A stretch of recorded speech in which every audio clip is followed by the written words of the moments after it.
Eh bien, salut à tous, salut à toutes et bienvenue Nixiens, Nixiennes pour ce nouveau sommet qui commence très mal. Alors je suis dans une zone pastorale, je suis parti depuis à peu près 5 minutes. On vise aujourd'hui à plus de 2000 mètres et je suis parti avec un grand ciel bleu, magnifique. Et là il commence à pleuvoir et je crois que les nuages sont chargés et assez orageux, donc ça va être assez compliqué. Des grosses gouttes commencent à tomber.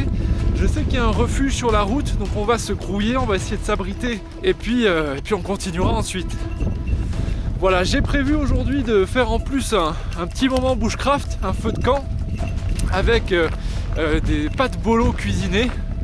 Oui, mesdames, messieurs, je vais cuisiner des pâtes bolognaises. On va en fait aujourd'hui marcher sur une crête, on va atteindre une crête. Donc on va être sur une crête, on va être très vigilant vis-à-vis de l'orage parce que c'est un vrai risque.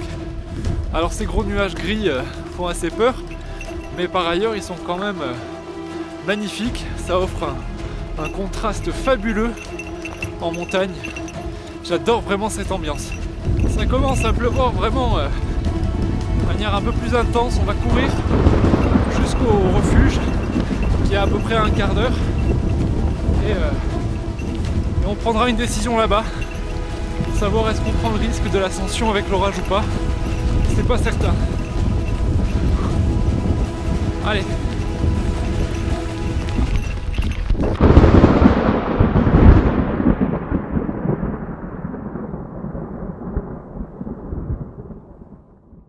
Eh bien, salut à tous, salut à toutes et bienvenue pour cette suite de vidéos. Comme vous l'avez vu, je n'ai pas pu arriver au sommet, malheureusement, j'ai été pris de court vraiment par cet orage. Alors les prévisions météo ne me permettaient pas de l'anticiper malheureusement. Néanmoins, je vous conseille tous de bien vous renseigner avant de partir. Aujourd'hui, ce que je vous propose, je suis rentré chez moi, je suis bien au chaud, je suis bien au sec, et je vous propose de vous donner 10 astuces, ou plutôt 10 choses à éviter partant d'orage, par temps orageux en pleine montagne. La première chose, donc tips numéro 1, c'est de ne jamais paniquer. Ne paniquez pas, ne tapez pas de grands sprints pour ne pas créer d'effet de mouvement de l'air derrière vous. Essayez de rester le plus serein possible et d'analyser la situation. Deuxième chose, ne vous promenez surtout pas sur des crêtes ou sur des sommets, sur des points culminants, parce que c'est là où la foudre a tendance à le plus frapper. Troisième information, évidemment, ne restez pas sous un arbre, ça peut être très dangereux si la foudre vient frapper l'arbre, ça arrive très régulièrement en montagne. Ça vaut aussi pour les points d'eau, hein. L'eau est conductrice, ne restez pas près d'un point d'eau ou d'un lac, éloignez-vous au moins de 30 mètres, si ce n'est plus, d'un point d'eau.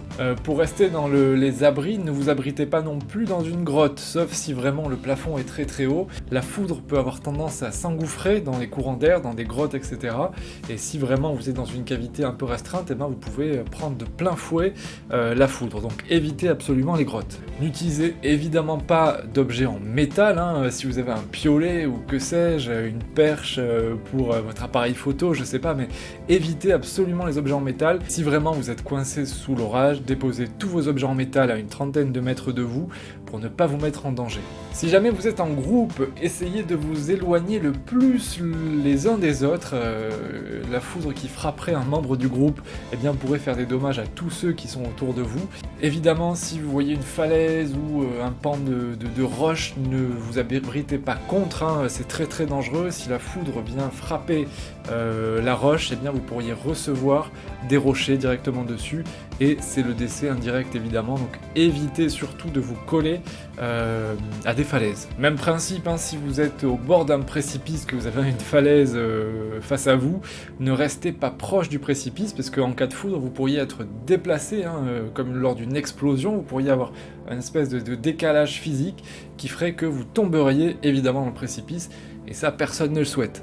Surtout, ça va peut-être vous paraître idiot, mais n'utilisez pas de couverture de survie pour vous abriter. Si vous n'avez que ça dans le sac, eh bien vous la laissez dans le sac et même à la limite vous l'éloignez au maximum de vous, hein. N'utilisez jamais ça, c'est du métal, donc ça pourrait bien attirer les foudres sur vous. Peut-être dernière chose et la plus importante, où que vous vous trouviez, ne restez jamais debout avec les jambes écartées, hein. Là vous êtes un vrai paratonnerre, essayez de vous recroqueviller le plus possible, mais en plus de manière recroquevillée vous protégez vos organes vitaux. cogito.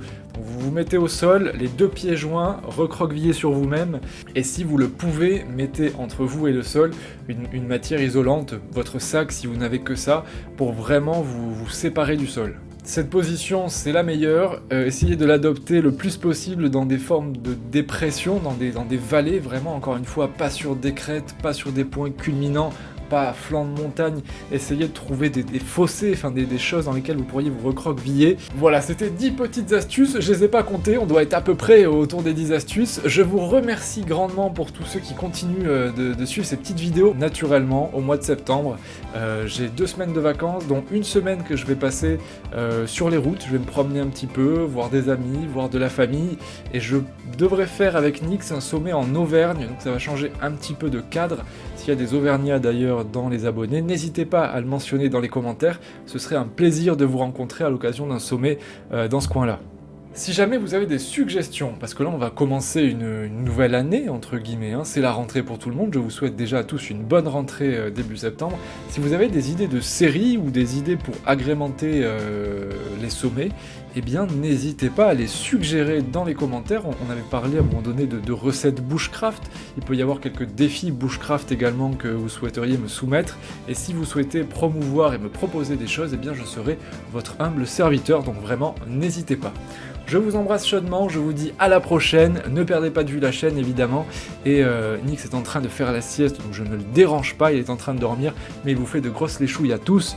Je vous embrasse et je vous dis à la prochaine pour un sommet. Salut à tous, ciao ciao.